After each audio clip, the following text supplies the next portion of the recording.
Selamat pagi Bu Rola dan juga selamat pagi buat teman-teman semua.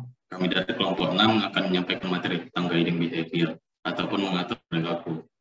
Nah, sebelum itu perkenalkan, nama saya Muhammad Farul Devta dan NIM 2013-01-13 akan membantu presentasi pada hari ini. Selanjutnya untuk perkenalan anggota kelompok lain akan disampaikan sesaat sebelum mereka menyampaikan materinya. Next. Materi pertama dipersilakan. Baiklah, terima kasih moderator. Sebelumnya, perkenalkan nama saya Grace Angelina Manik dengan NIM 2013-01-099 sebagai pemateri yang pertama. Di sini saya akan membahas tentang apa itu definisi dari hukuman dan juga disiplin, serta definisi dari bimbingan dan apa hubungan antara ketiga tersebut. Nah, lalu membahas tentang apa itu time out dan membahas tentang bagaimana perencanaan bimbingan yang baik di dalam sebuah kelas. Nah, yang pertama adalah definisi disiplin, hukuman, dan bimbingan.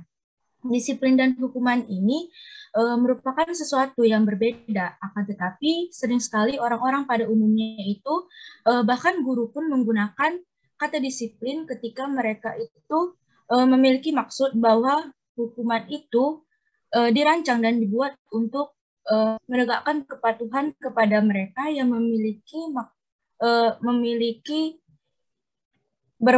kewenangan. Nah, contohnya saja pada saat di sekolah itu kan kita pasti memiliki tata tertib sendiri di masing-masing sekolah.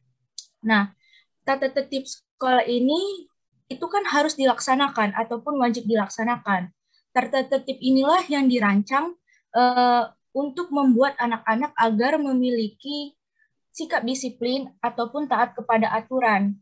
Nah, intinya itu tata tertib itu dibuat bukan hanya untuk memberikan hukuman kepada si anak-anak tadi yang melanggarnya, akan tetapi tujuan utamanya adalah untuk menanamkan dan menumbuhkan sikap disiplin pada mereka, agar mereka itu bisa menerapkan sikap disiplin bukan hanya di sekolah saja, tetapi dimanapun mereka berada nantinya. Nah, jadi bedanya disiplin dan hukuman itu apa? Nah, disiplin ini merupakan suatu sikap di mana seseorang itu mampu mengendalikan dirinya untuk taat dan patuh terhadap aturan dan memiliki rasa tanggung jawab terhadap aturan tersebut. Nah, sedangkan hukuman itu merupakan suatu bentuk tindakan yang diberikan kepada orang yang telah melakukan pelanggaran ataupun kesalahan untuk memperbaiki tingkah lakunya agar kesalahan yang telah diperbuatnya itu tidak terulang kembali di kedepan harinya. Nah, dan bagaimana hubungannya dengan bimbingan tadi? Nah, hubungannya dengan bimbingan itu adalah karena disiplin itu akan tercipta dari hasil membimbing anak-anak dengan berbagai cara. Nah, caranya itu harus sesuai dengan perkembangan si anak tadi untuk mencapai pengendalian diri, sehingga pada akhirnya anak tadi itu menjadi seorang yang memiliki sikap disiplin diri yang tinggi. Akan tetapi, bimbingan itu bukanlah suatu bentuk dari hukuman, melainkan bimbingan ini dapat membantu anak-anak menjadi lebih belajar lagi. Nah, sebagai seorang guru itu harus mempertimbangkan secara matang bagaimana membimbing perilaku anak tadi. Selain itu, mereka juga harus memikirkan bagaimana anak-anak itu dapat belajar dengan baik untuk mencapai pengendalian dirinya. Nah, lalu yang dibahas adalah mengenai hukuman kan sebelumnya. Nah, sebelumnya itu kan mengenai apa itu definisi atau pengertian dari punishment. Nah, jadi selanjutnya itu ada yang namanya corporal punishment. Nah, corporal punishment ini merupakan sebuah istilah hukuman sekolah yang menggunakan kekerasan fisik. Kekerasan fisiknya itu bisa berupa memukul si anak, bisa berupa menampar si anak, ataupun mencubit si anak. Nah, jadi dengan adanya kekerasan fisik yang terjadi di sekolah, datanglah seorang peneliti bernama Ramsberg pada tahun 1977 itu melakukan penelitian mengenai hukuman fisik yang tadi. Nah, di mana penelitian ini telah menyimpulkan bahwa ada alternatif untuk meningkatkan disiplin anak. selain memukul dan menampar tadi, yang lebih bermanfaat bagi si anak-anak daripada melakukan hukuman kekerasan fisik. Nah, melakukan hukuman kekerasan fisik ini sangat berdampak negatif, terutama dalam jangka waktu yang panjang terhadap diri si anak itu untuk kedepannya, sehingga jelas bahwa hukuman fisik itu bukanlah sebuah metode disiplin yang efektif dan tidak dapat membantu anak-anak belajar untuk mengendalikan diri mereka. Nah, walaupun begitu, tidak semua hukuman itu berupa hukuman fisik saja, tetapi ada hukuman lain yang bisa digunakan untuk membuat mereka sadar akan kesalahan mereka, seperti anak-anak itu bisa diberi hukuman dikurung di dalam sebuah kamar, atau bisa diberikan hukuman dengan memberantas hak-haknya, seperti contohnya itu saja mengurangi jadwal waktu bermainnya, mengurangi jadwal untuk screen time-nya, atau mengurangi uang aku atau uang jajannya, atau dengan berbagai cara lainnya selain hukuman fisik tadi. Tolong next slide.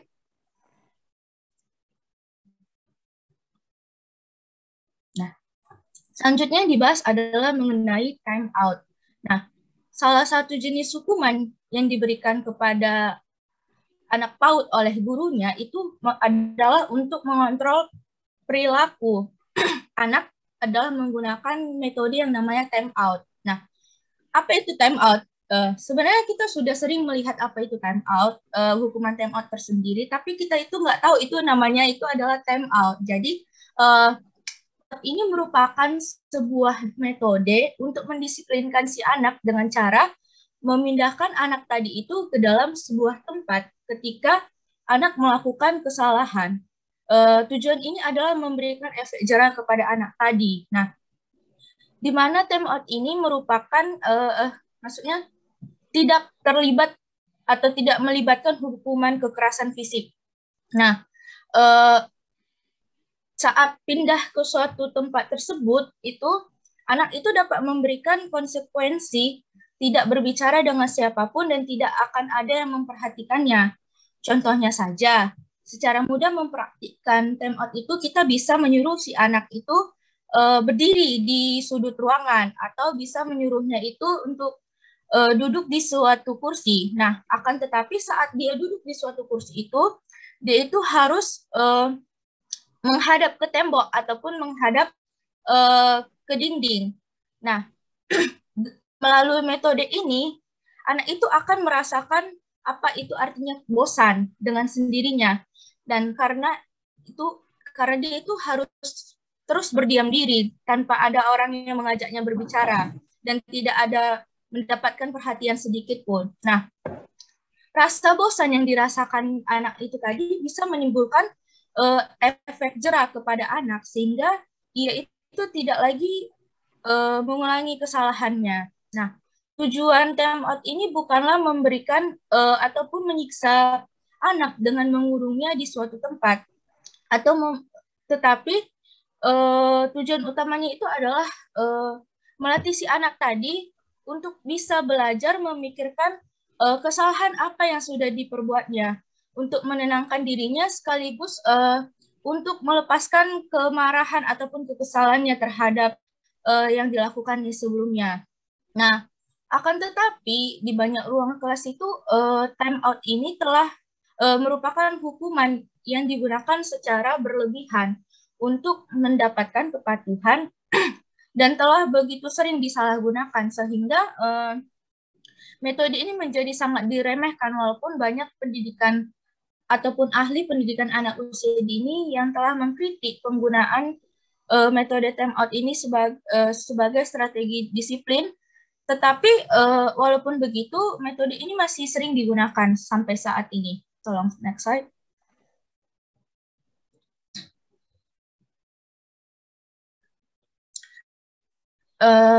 Di tahun 2001 itu tokoh bernama Gartrell itu telah menyarankan bahwa guru itu harus mengganti time out dengan strategi yang berfokus pada penerapan in-coring classroom. Nah, di mana ia itu telah menyarankan agar guru memulai dengan menggunakan ada namanya 4 dasar membimbing anak, yaitu yang pertama adalah konflik management ataupun manajemen konflik, di mana manajemen konflik ini digunakan ketika ada 2 atau lebih anak yang terlibat, serta digunakan ketika konflik itu dapat mempengaruhi orang-orang yang ada di dalam ruangan kelas atau teman-teman anak-anak itu tadi. Nah, yang kedua ada namanya class meeting atau pertemuan kelas. Yang ketiga ada yang namanya guidance talk atau bimbingan berbicara, di mana guidance talk ini itu digunakan untuk menangani konflik dengan orang dewasa ataupun ketika pekerjaan tambahan diperlukan setelah konflik itu telah selesai. Nah, yang terakhir ada namanya comprehensive guidance atau namanya itu bimbingan komprehensif. So, next slide.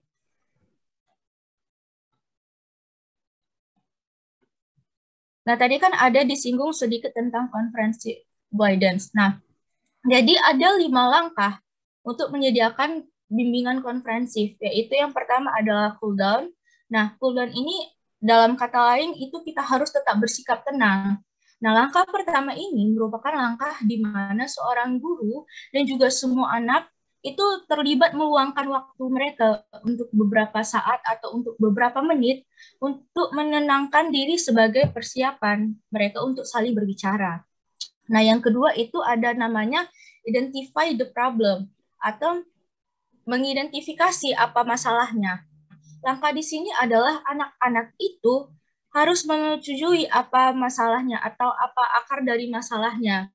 Dan masalah-masalah tadi yang ada itu diungkapkan anak-anak tersebut melalui kata-kata dengan bahasa mereka sendiri. Nah, di sini anak-anak itu juga memerlukan bantuan dari guru mereka. Yang ketiga ada namanya brainstorm solution atau solusi brainstorming. Nah, brainstorming ini merupakan suatu teknik di mana teknik ini digunakan untuk menemukan solusi-solusi terhadap masalah ataupun akar masalah tertentu dengan mengumpulkan ide-ide yang baru secara spontan. Di mana teknik ini dapat melatih kreativitas juga secara maksimal. Nah, langkah ketiga ini adalah anak-anak itu telah memberikan solusi yang memungkinkan dari masalah-masalah yang terjadi. Nah, langkah yang keempat adalah go for it atau melakukan apapun ataupun mencoba solusi dari ide-ide brainstorming tadi yang telah ditetapkan sebelumnya. Jadi ide-ide yang tadi itu harus dilakukan ataupun harus dicoba. Nah, dan langkah yang kelima ataupun langkah yang terakhir adalah follow up. Follow up ini dalam artian harus menindaklanjuti. Nah, langkah ini adalah langkah yang ditunjukkan untuk seorang guru, di mana guru ini harus menindaklanjuti seperti harus memantau, dia itu juga harus mendorong serta membimbing anak-anak yang terlibat.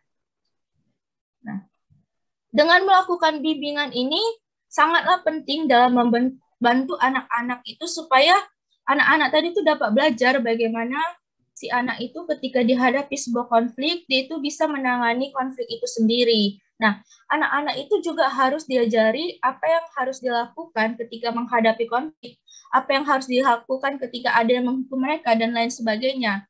Yang harus dilakukan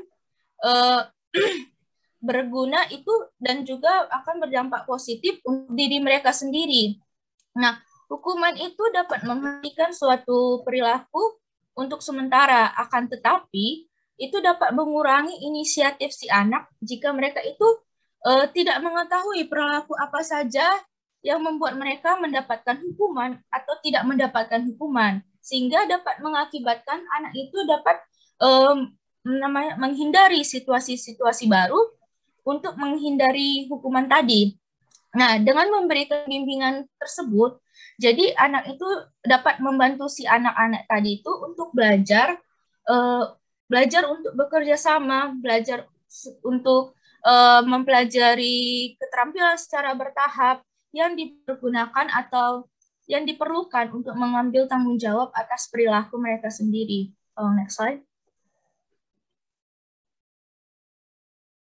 Nah, topik yang akan saya bawakan yang terakhir adalah tentang bagaimana merencanakan bimbingan yang baik di dalam suatu kelas. Nah, sebagai seorang guru yang sudah profesional itu pasti sudah tahu bahwa ada beberapa manajemen perilaku yang akan diperlukan ketika guru tersebut berhadapan langsung dengan anak-anak.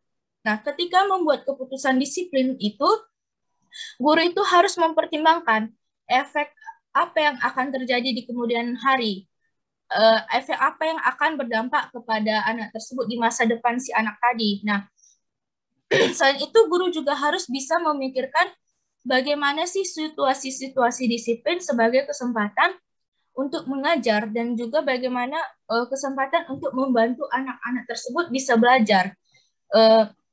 Selain itu bagaimana mengajari anak tersebut untuk dapat memecahkan masalah-masalah yang ada atau menegosiasikan juga perbedaan dan bagaimana menangani frustasi ketika anak itu sedang ada frustasi terhadap masalah-masalahnya dan lain sebagainya. Nah, seorang guru itu pastilah memahami bagaimana perilaku normal untuk anak-anak dari berbagai usia itu dan tidak memiliki ekspektasi yang terlalu tinggi terhadap perilaku anak tadi.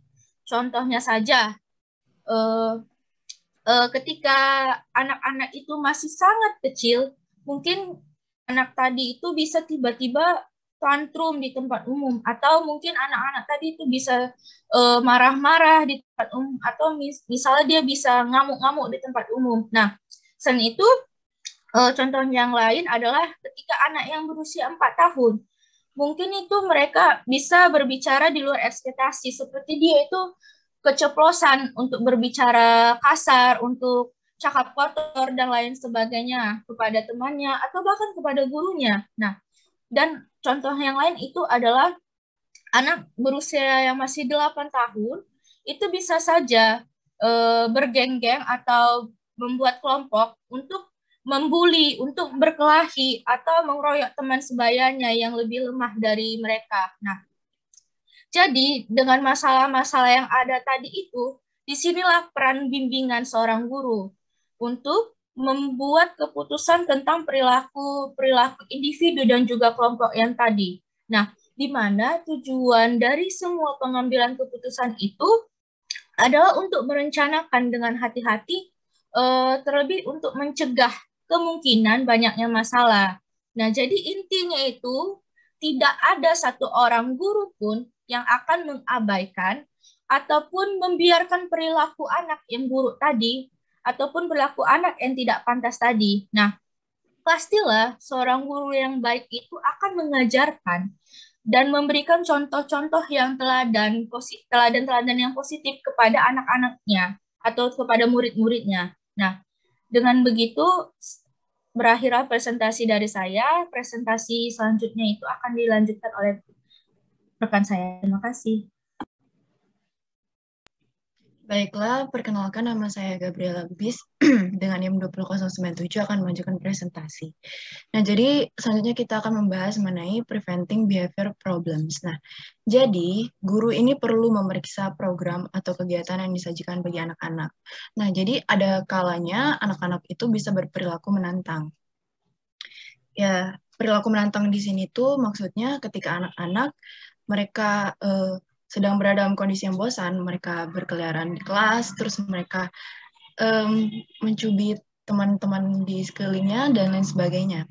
Nah, sebelum kita mencoba untuk menghubungkan masalah dengan anak-anak, guru ini perlu untuk memeriksa program atau kegiatan untuk anak-anak.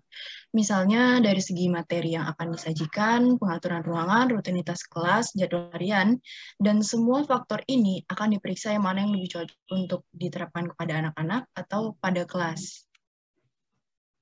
Selanjutnya kita akan membahas mengenai qualities of programs and activities. Nah, kualitas daripada program ini tentunya akan memastikan bahwa anak itu berada dalam situasi yang tidak bosan, di mana kegiatan yang akan direncanakan itu harus kegiatan yang menyenangkan dan juga bisa bermanfaat bagi anak-anak.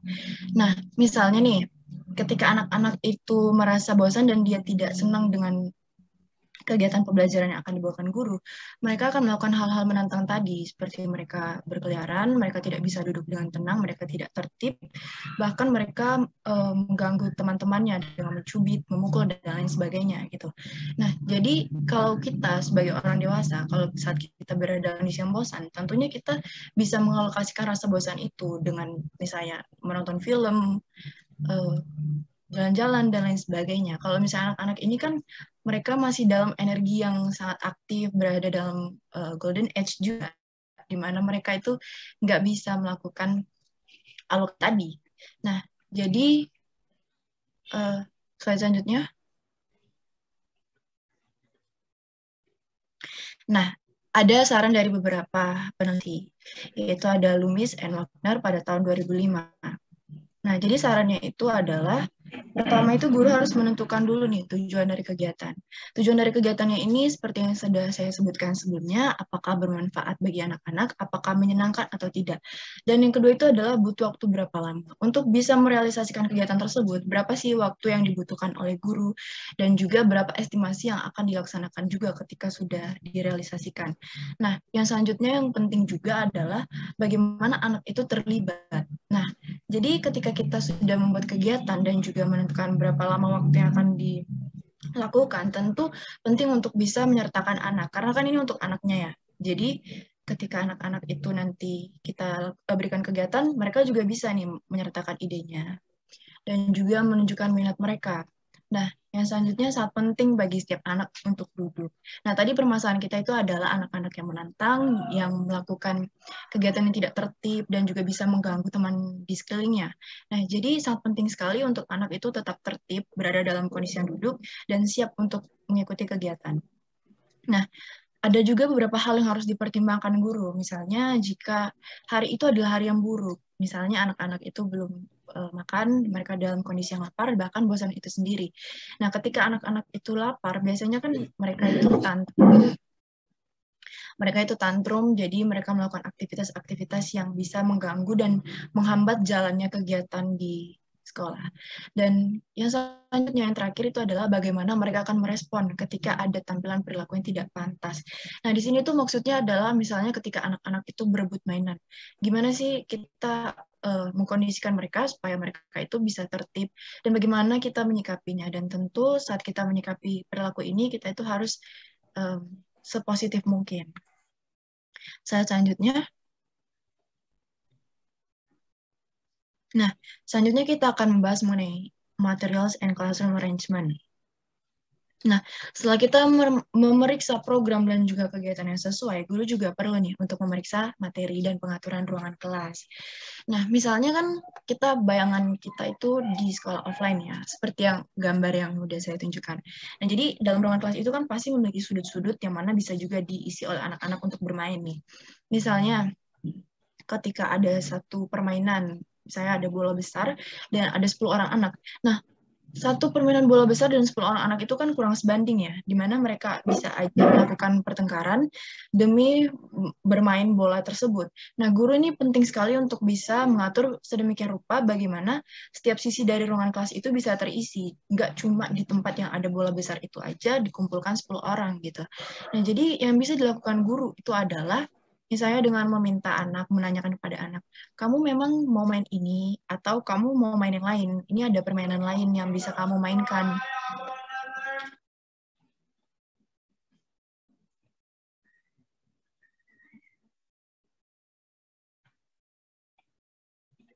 Maaf, ada gangguan sedikit tadi. Baik, selanjutnya itu bagaimana juga satu permainan bola itu bisa adil buat semua orang gitu. Jadi penting juga untuk bisa mengatur ruangan kelas sedemikian rupa agar bisa dipenuhi oleh semua orang anak dan juga berada dalam kondisi yang tertib. Nah, misalnya juga nih, kalau zaman dulu waktu saya TK itu ya ada pensil raut yang ada di meja, jadi nanti anak-anak bakal ngantri. Nggak tahu kenapa, memang spot itu adalah favorit daripada anak-anak PAUD ini. Nah, jadi ketika mereka melakukan rebutan atau bertengkar karena mau meraut pensil, itu guru juga bisa melakukan pengaturannya itu dengan menjaga kedisiplinannya, yaitu dengan misalnya menyuruh anak-anak untuk ngantri, meminta mereka untuk bergantian, dan lain sebagainya. Slide selanjutnya. Nah, setelah kita membahas mengenai pengaturan kelas, kita akan membahas mengenai classroom routines. Classroom routines ini adalah bagaimana guru akan memeriksa kurikulum dan pengaturan kelas dalam upaya untuk mencegah masalah, dan juga ini pengaturan rutinitas dalam ruangan kelas itu sendiri. Nah, rutinitas yang di sini itu perlu ditekankan bahwa rutinitas yang akan diberikan itu jangan kaku. Jadi sebisa mungkin rutinitas yang akan diberikan pun itu fleksibel gitu. Jadi hal ini tuh untuk mencegah anak-anak merasa bosan dan juga terkekang. Nah, jadi rutinitas yang bisa diberikan itu misalnya, kita mengkomunikasikan dulu nih sebelum memulai kelas gitu kan. Kita komunikasikan kepada anak-anak bahwa hari ini kita akan, yang pertama kita akan belajar alfabet, terus selanjutnya kita nanti akan ada makan siang, terus ada kegiatan bermain atau games, dan yang terakhir itu kita nanti akan mungkin mengadakan kegiatan lain, kegiatan yang di luar daripada yang 3 hal yang saya sebutkan, kemudian pulang gitu kan. Nah, ketika anak-anak diberitahukan hal ini, mereka itu akan lebih terarah gitu. Mereka jadi tahu, oh ini saatnya saya belajar. Setelah saya belajar, nanti dapat makanan. Terus setelah dapat makanan, kita bisa main, bisa seru-seruan gitu. Nah, jadi di sini anak-anak tuh lebih fleksibel. Dan jika rutinitas ini dilakukan secara terus-menerus, ya walaupun seperti yang saya sebutkan tadi ya, fleksibel dalam artian rutinitas ini nggak serta-merta seperti itu terus, tapi bisa juga divariasikan dengan hal-hal lain yang mau dilakukan gitu. Nah, jadi anak-anak itu akan lebih terbiasa ketika guru-gurunya itu akan mengatakan bahwa mereka akan melakukan kegiatan A, B, C, D. Jadi mereka itu akan mengurangi kegiatan-kegiatan yang menantang tadi, dan juga akan mengurangi rasa stres dalam diri mereka sendiri juga. Nah, kegiatan yang bisa dilakukan guru juga secara personal ya. Tadi kan itu secara masif atau secara kelompok dalam lingkup kelas. Nah, kalau secara personal itu guru juga bisa memeriksa otonomi siswa. Caranya itu dengan meningkatkan rasa hormat dan juga kedisiplinan. Bagaimana caranya? Nah, jadi untuk meningkatkan kedisiplinan siswa itu bisa dimulai dengan mengajarkan mereka untuk mengantri ketika mengambil suatu barang atau dalam suatu permainan. Terus juga yang kedua bisa mengajari mereka untuk menghormati teman-teman, menghormati hak-hak teman-temannya. Misalnya tadi ada bola besar. Nah, itu guru itu bisa memberikan mereka tawaran, kamu memang mau mainnya bola ini aja ya, kamu nggak mau main yang lain. Boleh nggak gantian sama temennya gitu. Nah, selain itu juga pada saat menentukan rutinitas ini, guru juga bisa menentukan ataupun mengajarkan otonomi kepada siswa dengan cara membiarkan siswa untuk memilih apa yang menurut mereka terbaik gitu. Seperti tadi contohnya yang bola tadi itu, nah gurunya itu bisa menawarkan mereka, kamu di sini ada permainan lain loh, ada balok, ada Lego, kamu mau yang mana? Kamu bisa memilih. Nah, saat itu pasti anak-anak akan memilih. Iya juga ya, kan ada permainan lain, kenapa sih harus sama bola ini gitu. Nah, jadi mereka bisa dilibatkan dalam keputusan-keputusan kecil seperti itu. Sehingga akan menumbuhkan perasaan rasa aman dan juga mengurangi rasa perilaku menantang dan juga bisa meningkatkan perilaku yang positif. Nah, baiklah, sekian presentasi yang dapat saya sampaikan, akan dilanjutkan oleh teman saya. Terima kasih. Baik, selanjutnya akan dilanjutkan oleh saya. Kenalkan, nama saya Dunita dengan NIM 93. Di sini saya akan membahas tentang daily schedule. Nah, ada masalah disiplin itu terdapat pada waktu-waktu penting. Kalau dalam buku itu, waktu-waktu pentingnya itu ada arrival time, ada transition times, dan yang terakhir itu departure times. Nah, apa itu arrival time? Ini dapat dibilang seperti waktu di mana anak yang sudah datang ke sekolah itu duluan, nah dia menunggu kedatangan teman-temannya lain. Nah, di sini guru akan meminta anak untuk menunggu kedatangan semua temannya atau sampai waktu yang telah ditentukan gitu. Nah, untuk mengisi waktu tersebut, guru diharapkan merancang suatu kegiatan yang dapat mengisi waktu anak agar dia tidak bosan gitu. Nah, ini bisa berupa kegiatan lain dari kegiatan sekolahnya, atau membiarkan anak bekerja langsung di area belajarnya. Nah, kalau misalnya itu dia kegiatan dapat berupa mungkin sharing gitu. Nah, yang selanjutnya itu ada transition time, di mana waktu ini adalah waktu peralihan di antara satu kegiatan-kegiatan lainnya. Misalnya sebelumnya anak itu sedang bermain, nah kegiatan selanjutnya itu mungkin belajar. Jadi di sini diusahakan untuk tidak mengganggu kegiatan anak yang sebelumnya, misalnya anak sedang bermain gitu. Jadi kita tidak boleh bisa mungkin tidak mengganggu kegiatan bermainnya. Di sini ada musik dan gerakan yang mungkin dapat membantu dengan waktu transisi ini. Misalnya ketika anak bermain, nah kita ingin meminta anak untuk menyimpan mainan mereka tersebut. Jadi agar tidak mengganggu, kita mengkombinasikan antara musik dan gerakan. Misalnya guru itu menciptakan sebuah lagu yang ketika lagunya itu dinyanyikan juga yang dilakukan gitu. Misalnya ini cara kita meletakkan balok. Nah, ketika kalimat itu disebutkan, nah guru juga mempraktekkan di mana meletakkan balok tersebut gitu.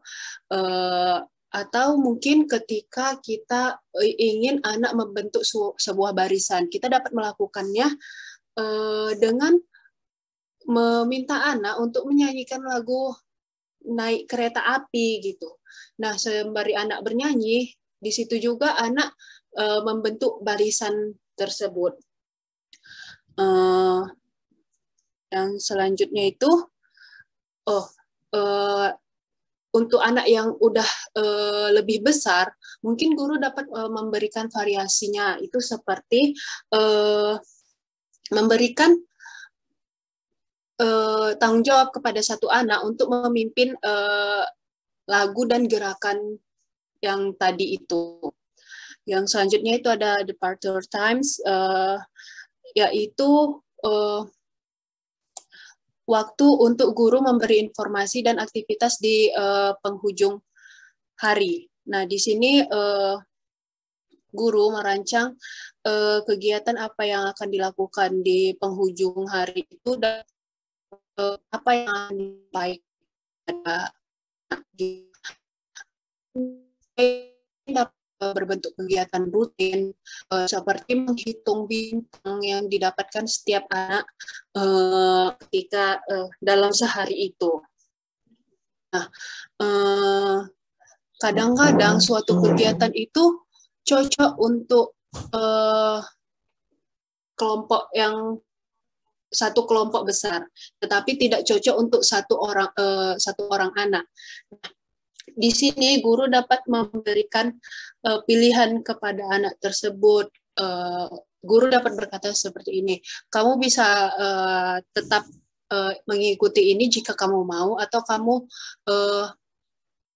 bisa mengerjakan kegiatan lain seperti menggambar atau menyusun puzzle gitu. Nah, dengan mengindividualisasikan kurikulum ini secara tidak langsung, guru itu telah memperhatikan kebutuhan anak-anak yang berbeda. Guru yang sensitif biasanya menyadari kapan seorang anak mungkin perlu meninggalkan kelompok dan mencoba mengaturnya sebelum sesuatu yang tidak diinginkan terjadi. Nah, di sini ada crosser yang menggunakan akronim basic untuk menggambarkan perencanaan untuk mengantisipasi atau menghindari sesuatu insiden terjadi. itu basic itu adalah yang pertama itu ada before school begins. Nah, di sini maksudnya guru itu mengatur kegiatan sebelum sekolah dimulai seperti bernyanyi sambil bergerak. Yang kedua itu hanya itu ada arrival and departure time. Di sini guru seperti yang sudah saya jelaskan tadi menyusun kegiatan ketika anak harus menunggu temannya dan ketika waktu menunggu waktu penghujung hari. Di sini juga ada schedule, S-nya itu schedule transition, yang seperti saya jelaskan tadi itu adalah jadwal transisi dari satu kegiatan ke kegiatan yang lain. Yang I-nya itu ada interaction with equipment and materials. Di sini guru mungkin bisa memberitahu cara menggunakan dan memperlakukan alat yang dapat dilakukan dengan mengkombinasikan nyanyian dan gerakan seperti yang tadi telah saya contohkan. Seperti ini cara meletakkan balok dan mempraktikkannya juga. Nah, yang terakhir itu C-nya ada conflict management. Ini memperhatikan dan mengantisipasi kapan akan terjadi suatu insiden dan menyusun rencana untuk menghindari insiden tersebut. Nah, dalam melakukan perencanaan kegiatan ini, guru harus mempertimbangkan seberapa lama anak bertahan ketika mereka harus duduk dan diam tidak melakukan apa-apa gitu. Nah, di sini King and Gartrell pada tahun 2003 telah mencatat bahwa anak laki-laki itu lebih baik kegiatan yang dilakukannya itu banyak gerakan motoriknya dan seluruh tubuhnya itu harus bergerak gitu, dan ada aktivitas eksplorasi dan eksperimen sensorik yang lebih dibutuhkan untuk anak laki-laki daripada anak perempuan untuk usia yang sama. Lalu kalau kita meminta anak laki-laki untuk duduk dan diam tanpa melakukan tidak melakukan aktivitas sama sekali, itu adalah waktu yang kurang tepat, karena kemungkinan anak laki-laki ini kan dia lebih aktif gitu. Jadi kalau misalnya dia lama-lama disuruh duduk diam dan dia bosan, kemungkinan dia akan mengganggu atau membuat insiden. Nah, next slide.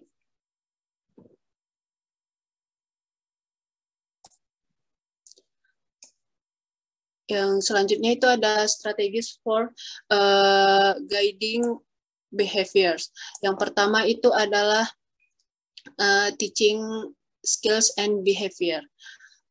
Menurut Katz pada tahun 1984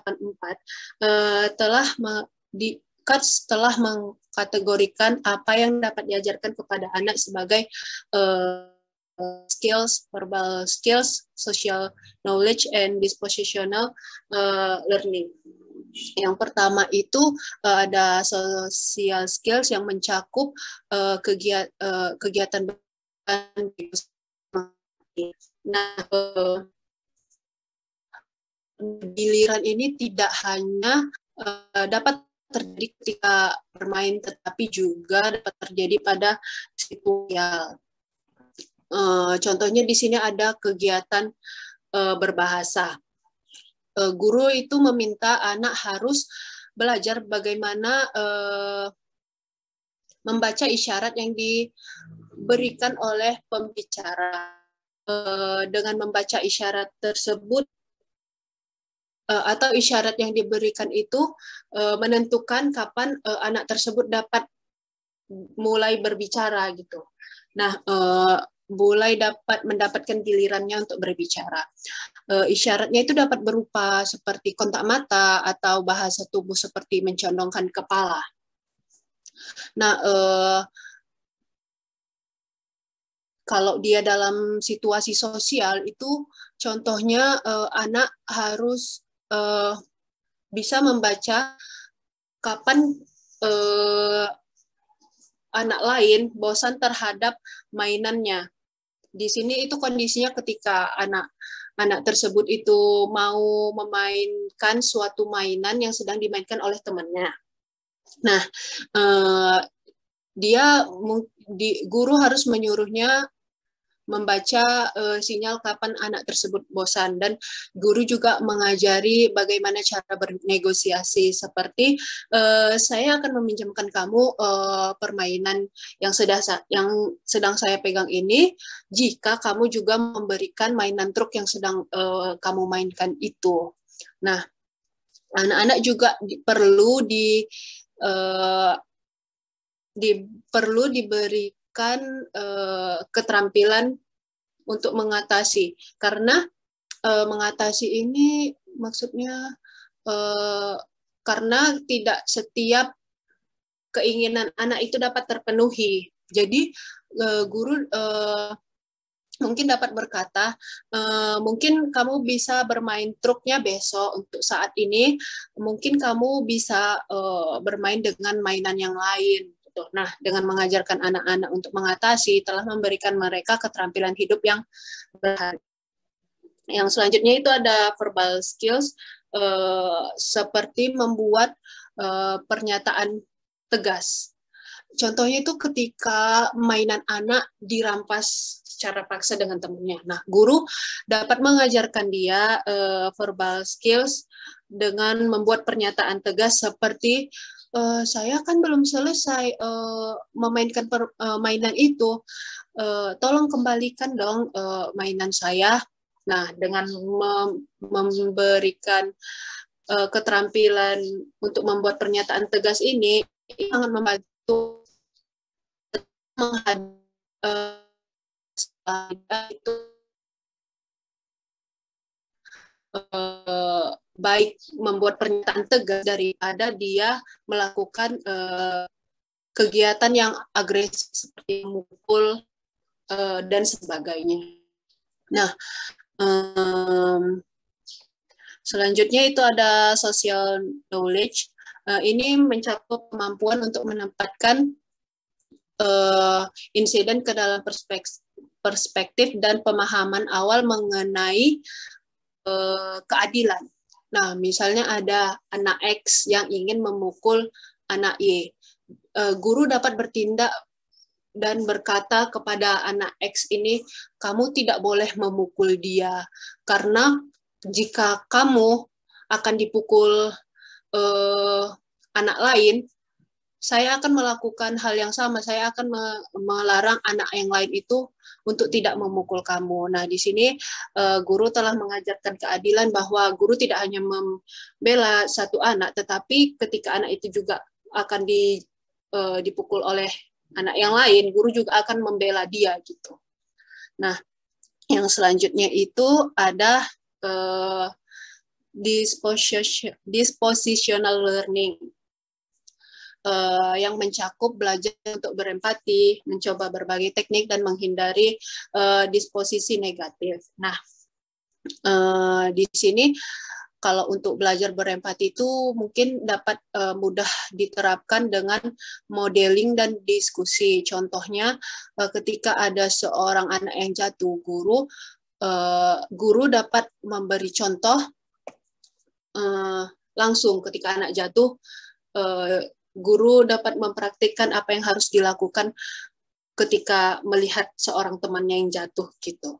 Nah, yang kedua itu ada mencoba berbagai teknik. Nah, anak-anak juga belajar bahwa anak-anak juga harus belajar bagaimana cara pemecahan masalah. Nah, kita itu memberi saran kepada anak. Kalau di dalam buku ini ya, itu kita merekomendasikan kepada anak bagaimana cara strategi menyelesaikan masalah, dan anak itu mengikuti strategi tersebut. Namun jika strategi itu gagal, anak dapat datang kembali ke kita untuk meminta strategi yang baru. Nah, esensi dari ini itu berarti kita anak-anak harus menerima bahwa apa yang mereka lakukan itu tidak selalu berhasil dan mereka dapat melakukan mencoba teknik-teknik atau strategi-strategi lainnya gitu. Juga yang selanjutnya itu menghindari disposisi negatif seperti mengadu dan merajuk. Jadi di sini guru dapat memberitahukan kepada anak apa yang boleh diadukan kepada orang dewasa dan apa yang tidak boleh. Nah, sekian saja presentasi dari saya, akan dilanjutkan oleh teman saya. Terima kasih. Baik, perkenalkan nama saya Erika Febriani Limbong dengan NIM 20094. Di sini saya akan melanjutkan materi presentasi, yaitu lanjutan dari strategi dalam membimbing perilaku. Strategi yang pertama sudah dijelaskan oleh Dwi, di sini kita akan membahas strategi selanjutnya. Yang kedua itu ada membimbing kelompok. Nah, seperti kita tahu kan di sekolah PAUD itu pasti ada banyak kelompok. Oleh karena itu, kita sebagai guru harus memberikan beberapa peraturan. Seperti kita tahu, peraturan itu kan bertujuan untuk mengendalikan perilaku anak dan juga memberitahu mereka tentang tugas, kewajiban, dan haknya di sekolah. Jadi guru itu lebih baik memberikan peraturan yang sedikit dan juga fleksibel. Selanjutnya, peraturan itu harus dinyatakan dengan jelas. Artinya, guru itu menyampaikan peraturan dengan menggunakan bahasa yang memang dipahami anak PAUD dan juga tidak ambigu. Misalnya itu kita kasih peraturan kalau tidak boleh memukul diri sendiri atau orang lain. Juga kita boleh menambahkan peraturan kalau anak murid itu nggak boleh merusak barang yang ada di kelas. Selanjutnya itu guru itu lebih baik untuk tidak menarik perhatian anak secara individu. Contohnya, guru itu lebih baik mengatakan kepada semua murid itu untuk duduk tenang agar dapat melihat gambar yang sedang kita ceritakan kepada murid-murid kita daripada kita menyebut nama murid kita. Misalnya kita sebut Julian harus duduk ya supaya temannya dapat melihat itu, karena itu dapat menarik perhatian anak secara individu. Kemudian, guru itu sebisa mungkin harus menghindari memberikan pujian dan kritik di depan publik atau di depan teman-temannya. Jadi, lebih baik guru itu memuji semua muridnya daripada menyebut nama murid yang memang melakukan apa yang disuruh oleh guru. Jadi misalnya, kan ini situasinya kita mau menceritakan sebuah cerita kepada murid kita. Jadi, kita itu bisa bilang, hampir semua ya murid ibu udah siap untuk mendengarkan cerita. Jadi 1 menit lagi ibu akan mulai ya ceritanya. Itu lebih baik daripada kita bilang, Sarah dan Randy aja udah duduk manis mendengar cerita dari ibu. Maka lebih baik kita itu memberikan pujian kepada semua teman-teman daripada kepada beberapa orang. Sama seperti pujian, kritik itu juga tidak boleh disampaikan di depan teman-temannya. Jadi, guru itu harus berhati-hati untuk menjaga harga diri anak-anak. Dan juga guru itu harus membantu anak itu agar merasa aman dan juga terjamin di sekolah. Kemudian yang terakhir itu, guru dapat menyesuaikan kegiatan yang diterapkan dalam kegiatan kelompok.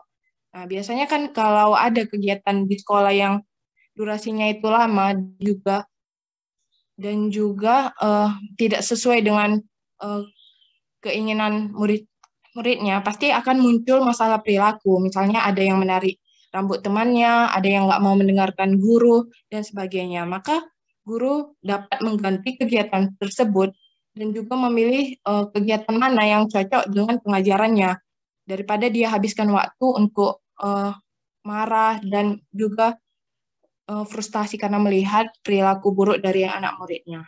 Slide selanjutnya. Itu strategi yang ketiga, ya, gimana kita membuat keputusan dalam bimbingan.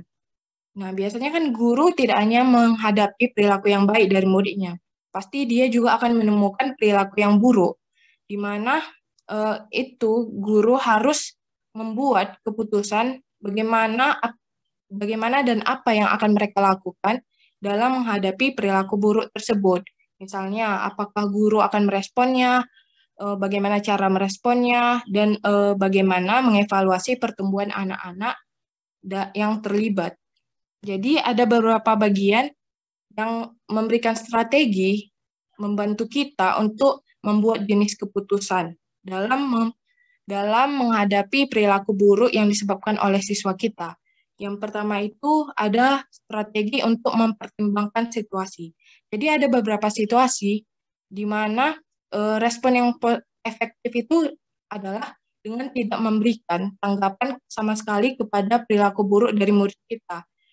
Asalkan anak-anak itu berperilaku buruk, tidak membahayakan orang lain, dan juga tidak begitu mengganggu ketika mereka diabaikan.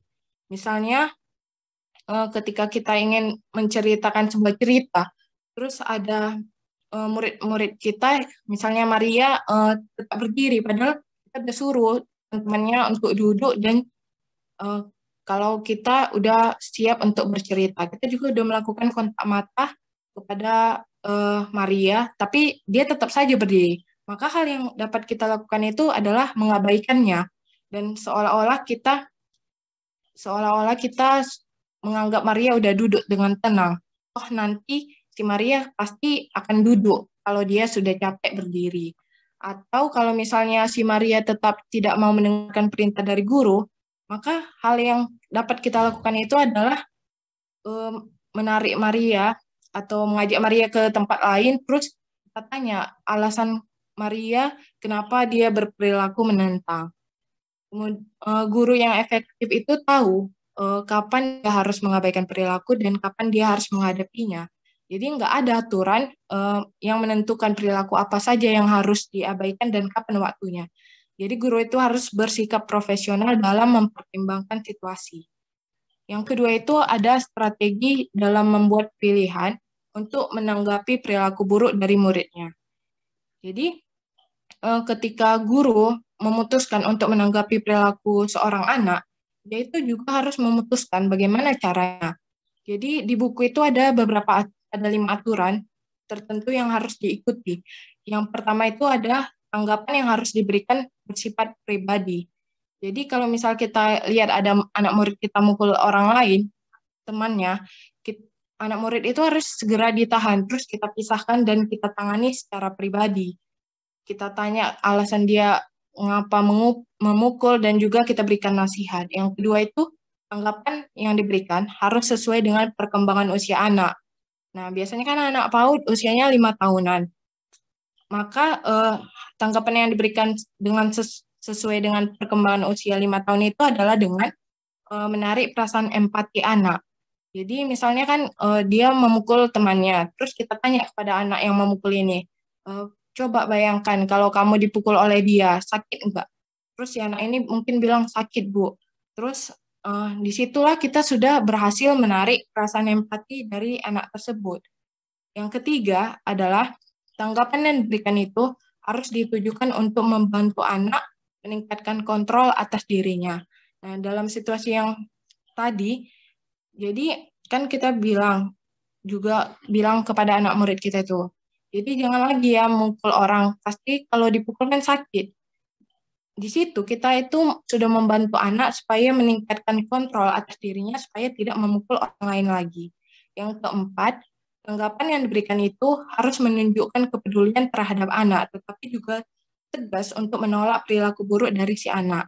Misalnya ada situasi di mana 2 orang perempuan ini lagi berebut boneka, bonekanya cuma 1, terus salah satu temannya ini nggak dapat boneka.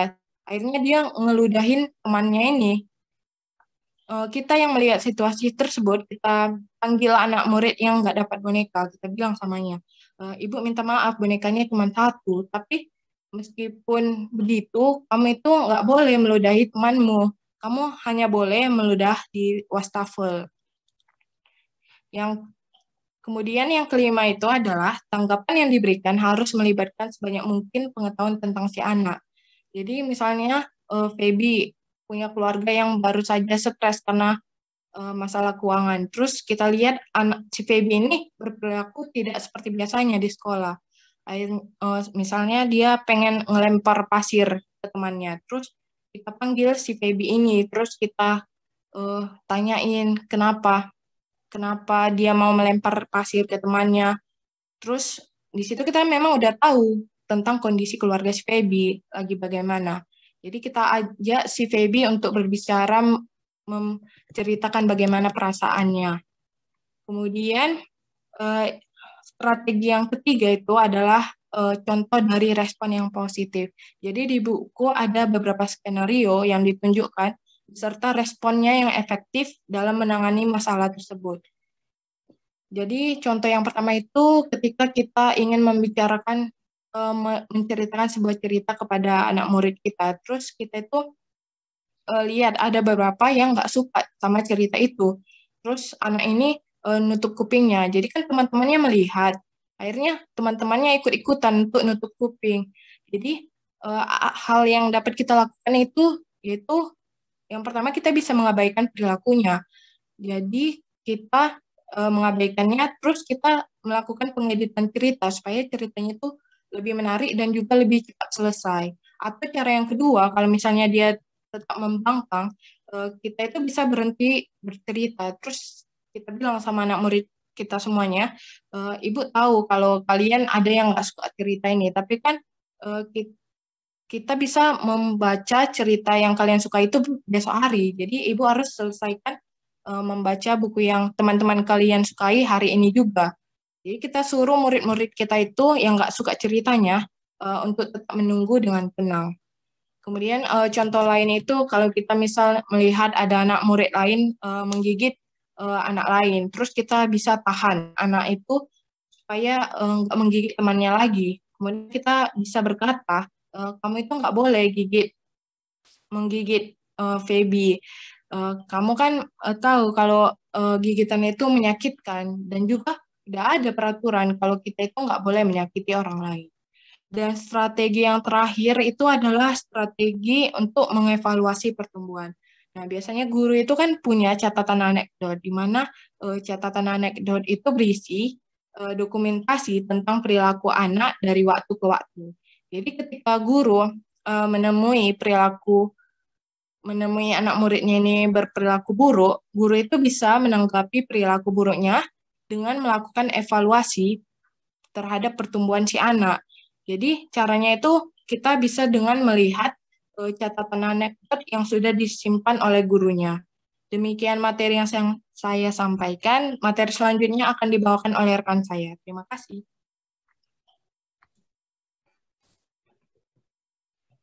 Baik, selanjutnya kita akan membahas tentang behavior management systems. Nah, di dalam behavior management systems itu terbagi atas 4. Yang pertama ada assertive disciplines, yang kedua Glaser model, yang ketiga model Ginott, dan yang keempat adalah Dreikers model. Yang pertama, assertive disciplines itu dirancang oleh Lee Cantor pada tahun 1976, di mana disiplin asertif merupakan sebuah sistem di mana aturan-aturan untuk perilaku di dalam kelas itu ditetapkan oleh guru dan diposting ataupun ditampilkan di kelas.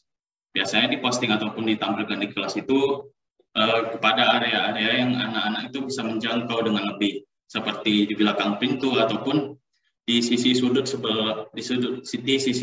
papan tulis. Nah, dalam assertive disciplines ini pembuatan peraturan itu tidak melibatkan anak sama sekali dan hanya dilakukan oleh guru. Assertive disciplines itu yang bagaimana contohnya? Misalnya dalam sebuah peraturan kita tidak boleh telat lebih dari 5 menit. Nah, dalam assertive disciplines kita akan dikenakan sanksi nih. Sanksinya itu juga kita akan guru akan mensangsi kita dengan memajangkan kita ataupun disuruh berdiri di depan kelas agar anak-anak yang lain tidak melakukan apa yang telah kita lakukan agar meminimalkan perilaku yang perilaku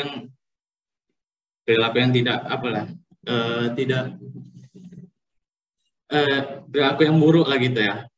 Jadi sebagai pembelajaran kepada anak-anak yang lain. Selanjutnya Glaser model.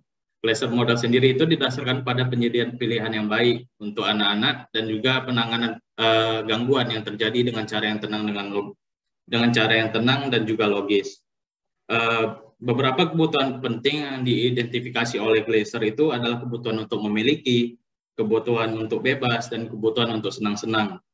Sekolah di mana anak-anak tidak mendapatkan kebutuhan seperti kebutuhan memiliki, itu akan cenderung untuk membuat dia mempunyai perilaku yang buruk, dan hal itu cenderung akan membuat kelas menjadi tidak kondusif. Salah satu keunggulan dari model Glaser sendiri itu adalah peraturan yang ada itu didiskusikan bersama antara guru dan juga murid. Nah, misalnya peraturan telat tadi gitu ya kan. Misalnya guru berdiskusi nih, maksimal batas dari keterlambatan kalian itu seberapa lama? Nah, anak-anak menjawab, Bu, 5 menit Bu, mungkin saya ada gangguan entah di mana, entah macet gitu, ataupun saya kebelet BAB gitu sebelum pergi sekolah. Nah, itu didiskusikan oleh antara guru dan juga murid untuk mendapatkan peraturan yang lebih baik ataupun disepakati oleh bersama. Yang ketiga ada model GNOT. Model GNOT sendiri didasarkan pada pengaturan iklim kelas yang kondusif untuk disiplin yang baik melalui komunikasi yang efektif antara guru dan anak. Sebenarnya model GNOT ini yang bersama dengan model Glaser ya, di mana peraturannya itu didiskusikan secara bersama antara murid dan juga anak. Namun di dalam model GNOT, guru itu akan lebih toleran kepada apa yang menjadi perilaku buruk anak. Hal itu didasarkan kepada peraturan itu seharusnya akan menjadi lebih efektif dari waktu ke waktu dengan model komunikasi yang efektif yang dilakukan oleh guru terhadap anak-anak muridnya. Dan yang terakhir ada Dreikers model. Dreikers model itu mendefinisikan disiplin sebagai mengajar siswa untuk memaksakan batasan yang ada di diri mereka sendiri. Ketika guru menghadapi masalah perilaku, Dreikers merekomendasikan agar mereka menunjukkan kepada siswa konsekuensi logis dari tindakan mereka. Seperti jika anak-anak membuang sampah itu, kita memberitahu kepada mereka, nah, jika membuang sampah itu akan membuat kelas kita menjadi jorok loh, akan tidak enak dipandang loh. Dengan hal itu anak-anak menjadi mengerti kenapa perilaku buruk itu tidak boleh dilakukan oleh dirinya. Next. Nah, selanjutnya kita akan membahas assessing behavior management systems ataupun bagaimana cara kita menilai dari sistem perilaku yang telah ada. Adalah tanggung jawab dari guru sendiri untuk menilai sistem manajemen perilaku ataupun kebijakan disiplin berdasarkan kriteria berikut. Yang pertama ada menghormati anak-anak sendiri. Menghormati anak-anak sendiri itu menghormati kebutuhannya, seperti kebutuhan akan bermain. Nah, misalkan kan anak-anak PAUD itu lebih cenderung untuk bermain di dalam pengajarannya. Jadi kita misalkan peraturan sebelumnya itu tidak ada nih sesi peralihan tadi, di mana antara satu pelajaran dengan pelajaran lain. Kita buat nih, kan anak-anak PAUD itu umumnya bermain. Nah, kita buat sesi di antara kedua sesi tersebut 15 menit waktu bermain. Dan hal-hal yang semacam itu yang membuat kebutuhan anak-anak itu akan terpenuhi dan kita menghormati kebutuhan tersebut. Yang B, pengetahuan tentang individu anak. Pengetahuan tentang individu anak itu individu anak-anak masing-masing. Misalkan kebutuhan yang satu itu lebih bermain gitu. Kebutuhan yang lain mungkin bermainnya dengan skala yang lebih kecil seperti menggambar sendiri ataupun hal-hal lain. Dengan pengetahuan yang dimiliki oleh guru terhadap individu-individu anak dapat membuat pengajaran ataupun disiplin itu akan lebih baik. Yang ketiga ataupun yang C itu pengetahuan tentang pertumbuhan, perkembangan, dan perilaku. Pengetahuan pertumbuhan dan perkembangan ini tentunya akan menjadi penting, di mana jika guru tidak memiliki pengetahuan tentang hal tersebut, maka guru akan cenderung lebih memaksakan peraturannya sendiri. Misalkan kan anak PAUD itu mempunyai kebutuhan untuk bermain dengan lebih, tapi gurunya nggak tahu nih bahwa anak-anak PAUD ini membutuhkan bermain yang lebih, maka gurunya akan membuat peraturan yang tidak mengakomodir dari kebutuhan bermain tersebut. Dengan tidak adanya mengakomodir itu ataupun memenuhi kebutuhan itu, tentunya akan membuat anak-anak itu cenderung cepat bosan dan juga akan lebih menjadi pengekang gitulah, jadi lebih rebel gitu kepada gurunya. Dan yang D adalah kesediaan untuk menerima disiplin sebagai kesempatan untuk mengajar. Yang E menghindari kata-kata yang menghakimi seperti, kamu bodoh banget sih, masa gitu aja nggak tahu. Tentunya hal itu akan menjadi trauma tersendiri sih bagi anak-anak PAUD jika kita memberikan label ataupun kata-kata yang menghakimi. Dan itu ya dihindari lah, jangan pakai hal tersebut. Mungkin diganti dengan kata-kata yang lebih soft, lebih bagus itu. Misalkan, kamu nggak boleh loh seperti ini. Kamu seharusnya bisa lebih berkembang lagi jika tidak membuat hal yang telah saya larang sebelumnya, ataupun hal-hal lain yang bersifat tidak menghakimi. Dan yang terakhir adalah pembuatan aturan yang terbatas tetapi kooperatif. Baik, perkenalkan saya Erika Febriani Limbong dengan NIM 20094. Di sini saya akan membahas kasus dan juga analisis kasus. Rosi itu berhasil menyelesaikan pendidikan PGTK dengan baik di kampusnya. Kemudian dia diterima bekerja di sebuah TK yang baru saja berdiri di daerah pinggiran kota yang dekat dengan kampung halamannya. Namanya TK Cahaya Pelangi dan didirikan dengan keterbatasan dana oleh pemiliknya. Fasilitas yang digunakan adalah area samping rumahnya yang direnovasi menjadi sebuah TK kecil yang asri. Awalnya ruang kelas itu berada di garasi, namun tidak lama pindah ke area yang lebih memadai di samping rumahnya dengan bangunan yang semi permanen. Meskipun TK Cahaya Pelangi ini adalah sekolah yang baru tumbuh dan juga masih sederhana, Rosi punya harapan bahwa TK ini bisa berkembang menjadi TK yang baik di kemudian hari. Akhirnya, Rosi diangkat menjadi kepala TK di sekolah tersebut. Selama 3 hari ia berada di sekolah tersebut, ia melihat ada kelemahan dari sekolah tersebut, yaitu ada penegakan disiplin yang kurang pada anak TK. Misalnya, mereka tidak segera merapikan mainannya, sulit mengantri ketika makan, dan ada saling mengejek di antara anak-anak meskipun sambil bercanda. Rosi ingin menegakkan sekolah yang ramah anak dari pembelian dan juga menegakkan disiplin. Oleh karena itu, kelompok 6 diminta untuk membantu Rosi dalam mewujudkan cita-citanya, mewujudkan TK Cahaya Pelangi menjadi sekolah ramah anak dari pembulian dan disiplin yang menyenangkan untuk anak. Slide selanjutnya. Di sini kita akan membahas analisis kasus, yaitu dengan menggunakan beberapa materi yang sudah disampaikan oleh rekan-rekan saya sebelumnya. Yang pertama itu adalah materi Qualities of Programs, Activities, Materials, and Classroom Arrangement. Nah, biasanya merencanakan program kegiatan dan pengaturan ruangan itu ternyata sangat penting dalam melatih kedisiplinan anak. Hal yang dapat dilakukan oleh guru adalah dengan membuat denah kelas dan juga membentuk rutinitas supaya anak itu tahu apa yang sebenarnya diharapkan oleh guru. Misalnya saat anak tidak tertib atau melakukan pelanggaran, seperti tidak merapikan mainan, sulit mengambil ketika makan, dan juga saling mengejek. Maka guru itu dapat memberikan instruksi kepada anak supaya berbaris dengan rapi sebelum mengambil makanan. Kemudian guru itu dapat melerai anak dari perkelahian dan menyelesaikan masalah itu secara pribadi atau membawa si anak ini ke sisi lain di kelas. Kemudian anak itu harus dibiasakan untuk merapikan barang atau mainan mereka. Nah, jika instruksi atau peraturan ini disampaikan secara terus-menerus, pastinya anak perlahan-lahan akan dapat menyesuaikan diri dan mengubah perilaku buruknya menjadi perilaku yang baik atau perilaku yang diharapkan oleh gurunya. Yang kedua adalah materi daily schedule atau jadwal harian. Terdapat 5 bagian. Nah, yang pertama itu adalah saat sebelum sekolah dimulai. Nah, saat sekolah belum dimulai, guru itu dapat meminta muridnya supaya duduk tenang, melipat tangan, dan mulai berdoa. Nah, setelah itu, Rosi atau guru lain juga dapat menyapa satu persatu anak dan juga menanyakan kabar mereka. Nah, dengan adanya sapaan dan juga menanyakan kabar, anak murid pastinya akan merasa bahwa Rosi atau guru itu peduli terhadap mereka dan mereka akan merasa nyaman di sekolah tersebut. Akhirnya, selain itu juga pastinya akan timbul sikap untuk mematuhi apa yang diperintahkan oleh guru atau Rosi. Selain itu, kegiatan yang dapat dilakukan Rosi sebelum sekolah dimulai adalah dengan meminta beberapa anak muridnya untuk menceritakan kegiatan mereka selama di rumah. Nah, bagian yang kedua adalah pada saat waktu kedatangan dan juga waktu keberangkatan. Nah, pada waktu kedatangan, biasanya kan pasti ada murid yang datang duluan. Biasanya anak yang udah datang duluan ini disuruh untuk menunggu teman-temannya yang lain. Nah, pastinya akan ada kebosanan dan bisa memicu timbulnya perilaku yang negatif seperti mengejek ataupun perilaku lainnya. Maka Rosi atau guru lainnya itu dapat mengisi waktu luang mereka untuk bernyanyi bersama atau senam atau juga bisa mengombinasikan gerakan dengan musik.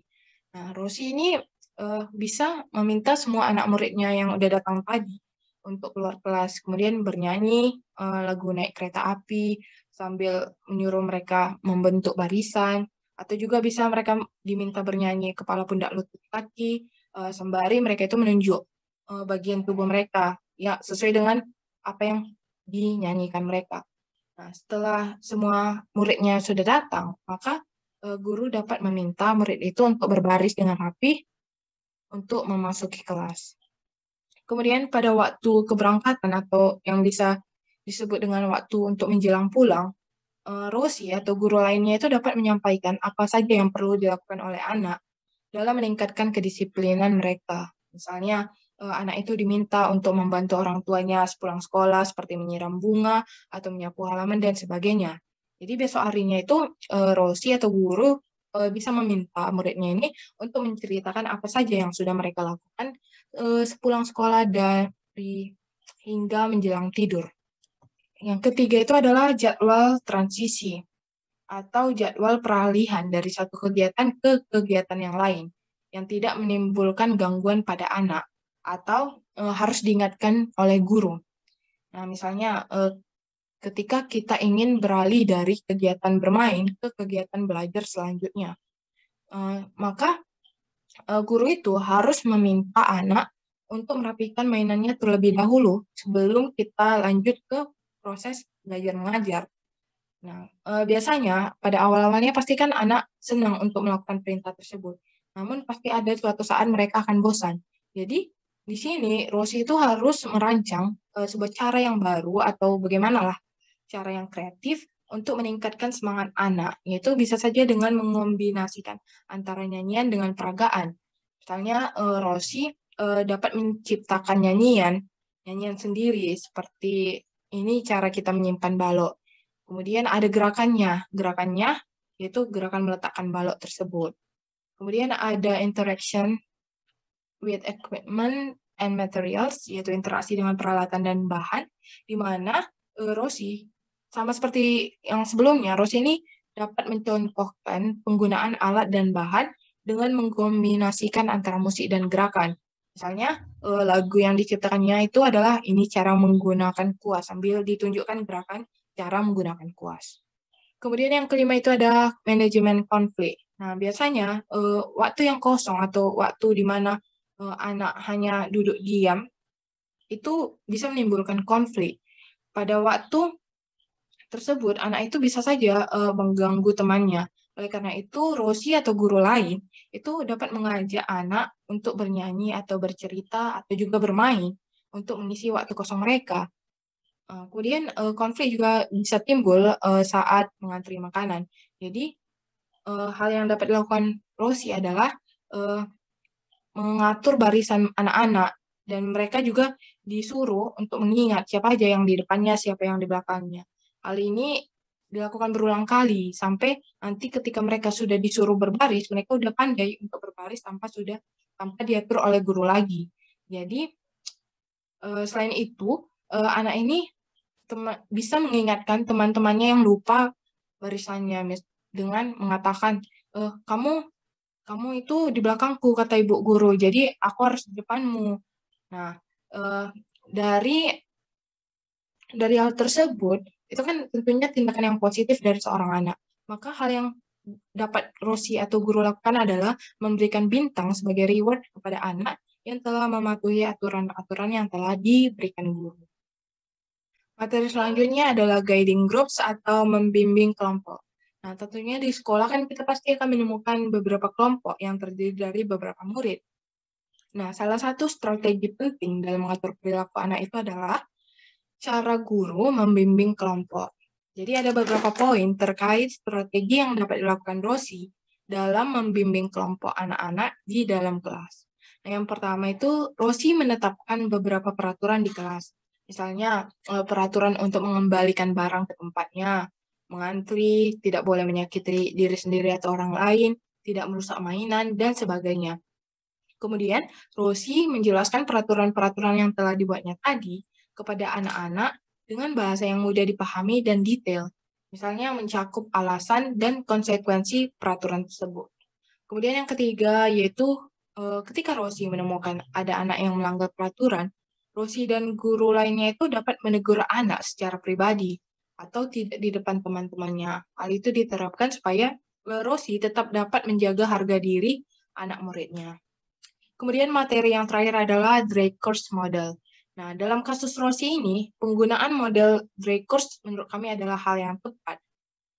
Seperti yang kita tahu bahwa model Dreikurs itu kan dapat menegakkan disiplin dengan menunjukkan konsekuensi logis dari tindakan yang mereka lakukan atau tindakan dari yang anak murid lakukan. Nah, setelah menunjukkan konsekuensi logis tersebut, guru itu dapat mendorong perilaku positif dari anak supaya tindakan buruk tidak terjadi. Contohnya itu, misalnya ada anak yang membuang sampah sembarangan. Maka tugas seorang pendidik itu atau seorang guru adalah memberitahu bahwa membuang sampah itu dapat membuat kelas menjadi kotor. Kemudian, guru itu mendorong perilaku positif, yaitu agar anak membuang sampah ke tempatnya. Maka perilaku buruk pasti tidak akan terjadi.